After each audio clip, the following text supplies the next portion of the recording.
আসসালামু আলাইকুম রহমতুল্লাহ। প্রিয় ভাই ও বোনেরা, আশা করি আপনারা সকলেই ভালো আছেন। ইসলামের তিনটি পবিত্র স্থানের মধ্যে মসজিদুল আকসা অন্যতম।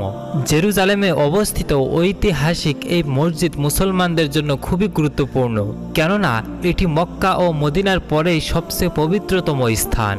ইবাদতের উদ্দেশ্যে এই তিন স্থানে যাওয়া বৈধ এবং অনেক সওয়াবের কাজ। প্রিয় নবী হযরত মুহাম্মদ সাল্লাল্লাহু আলাইহি ওয়াসাল্লাম ঘোষণা করেন, ঘরে একাকী নামাজ আদায় 1 গুণ সওয়াব পাওয়া যায়, মসজিদে নামাজ আদায়ে 25 গুণ সওয়াব পাওয়া যায়, মসজিদে নববী ও মসজিদুল আকসায় 50,000 গুণ সওয়াব পাওয়া যাবে এবং মসজিদুল হারামে অর্থাৎ কাবা শরীফে 1,00,000 গুণ সওয়াব পাওয়া যাবে। ইবনে মাজাহ। ইসলামের অন্যতম পবিত্রতম স্থান বাইতুল মুকাদ্দাস বা মসজিদ আল আকসা, অসংখ্য নবী রাসূল স্মৃতি বিজড়িত ঐতিহাসিক জেরুজালেম। এই শহর বর্তমানে অবৈধভাবে দখল করে আছে ইসরায়েল। মসজিদুল আকসা প্রতিষ্ঠার ইতিহাস অনেকেরই অজানা, যারা তা জানেন না তাদের জন্য এই সংক্ষিপ্তই উপস্থাপন।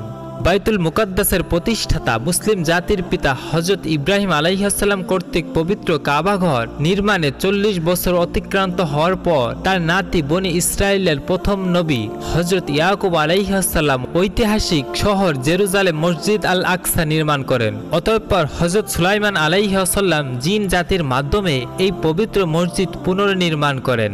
ইসলামের আগমনের পর প্রিয় নবী হযরত মুহাম্মদ সাল্লাল্লাহু আলাইহি ওয়াসাল্লামের ইন্তেকালের কয়েক বছর পরে 638 খ্রিস্টাব্দে মুসলমানদের অধীনে চলে আসে। ইসলামের প্রাথমিক যুগে এই মসজিদটি কিছুদিনের জন্য মুসলমানদের কেবলা হিসেবে বিবেচিত হয়েছিল। 15 জুলাই 1099 সালে ইসলাম ও মুসলমানদের জন্য এক বেদনাদায়ক দিন ছিল। সেদিন অযোগ্য মুসলিম শাসকদের ছত্রছায়ায় খ্রিস্টান ক্রুসেডার বাহিনী সমগ্র সিরিয়া ও ফিলিস্তিন দখল করে ফেলে। এরপরেই ঘটতে থাকে হৃদয় বিদারক অসংখ্য ঘটনা। এই খ্রিস্টানরা 1099 সালের 7 জুন প্রথমে জেরুজালেমে অবস্থিত বাইতুল মুকাদ্দাস তথা মসজিদ আল আকসা অবরোধ করে ফেলে এবং 15 জুলাই মসজিদের ভিতরে প্রবেশ করে ব্যাপক পরিবর্তন করে। অতঃপর এই পবিত্র মসজিদে তারা তাদের উপাসনালয় গির্জায় পরিণত করে। বাইতুল মুকাদ্দাস পুনরুদ্ধার হয় 23 মার্চ 1169 খ্রিস্টাব্দে। ফাতেমীয় খেলাফতের রাজত্বকালে খলিফার নির্দেশে সেনাপতি হযরত সালাউদ্দিন আইয়ুবী রহমতুল্লাহি আলাইহি গভর্নর ও সেনাপ্রধান হয়ে মিশরে আগমন করেন। 20 সেপ্টেম্বর 1187 খ্রিস্টাব্দে রক্তক্ষয় সামরিক অভিযানের মাধ্যমে তিনি মসজিদ আল আকসা সহ পুরো ঐতিহাসিক জেরুজালেম নগরী মুসলমানদের অধিকার ফিরিয়ে নিয়ে আসেন। 2 অক্টোবর 1187 খ্রিস্টাব্দে সেনাপতি ও গভর্নর সুলতান সালাউদ্দিন আইয়ুবী আনুষ্ঠানিকভাবে বিজয়ের বেশে বাইতুল মুকাদ্দাস প্রবেশ করেন। সালাউদ্দিন আইয়ুবী কর্তৃক বাইতুল মুকাদ্দাস মুক্ত হওয়ার পর জেরুজালেমের দীর্ঘ প্রায় 1 শতক ব্যাপী মুসলমানরা খ্রিস্টানদের অত্যাচার থেকে মুক্ত ছিল। আজও মসজিদ আল আকসা আমাদের কাছে এত প্রিয়, কারণ এখানে রয়েছে হযরত ইব্রাহিম এবং মূসা আলাইহিস সালাম সহ অসংখ্য নবী রাসূলের কবর। এখানে মহানবী হযরত মুহাম্মদ সাল্লাল্লাহু আলাইহি ওয়াসাল্লাম সকল নবী রাসূল এবং ফেরেশতাদেরকে নিয়ে নামাজ আদায় করেছিলেন।